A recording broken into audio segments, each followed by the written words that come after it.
كريمه هانم لو سمحت. لو فكر يتعرض لي تاني هيبقى اخر يوم في حياته. لو قربت لواحده من بنات تاني هقتلك. حب ايه يا اخويا اللي بتتكلم عنه؟ انت مقتنعه بالكلام ده؟ بس انا مش متصور ان سامي يتصرف تصرف زي ده.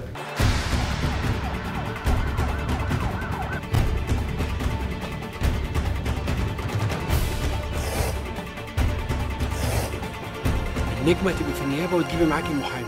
ما تقلقش عليا قوي كده يا فكرة، لحسن احبك زيادة. والله يا كريم عمري ما حبيت حد قد ما حبيتك. كل سنة وانتم طيبين.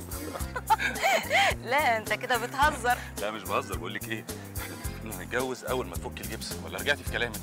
ما انا تحت امرك يا حبيبي في كل اللي انت عايزه. بجد يا سنوتي؟ طبعا يا حبيبي بجد. ايه يا قمر ده؟ هو في كده؟ هقول سبحان الله، ربنا له حكمة في كده. فضلت تلف حواليه عشان تخطفه مني. عارف يا بابا ان كل اللي مضايقني في الموضوع ده ايه؟ ان انت اللي موافق يا بابا. انا ما وافقتش على حاجه. بابا ما تضحكش علينا، واكيد كان هيقول لنا في الوقت المناسب. لو بتحبيني يا بنتي بلاش الجوازه دي. جوازك من الدكتور عادل هيدي العيله. معقول يا بابا الراجل الوحيد اللي انا حبيته انت توافق ان هو يتجوز اختي؟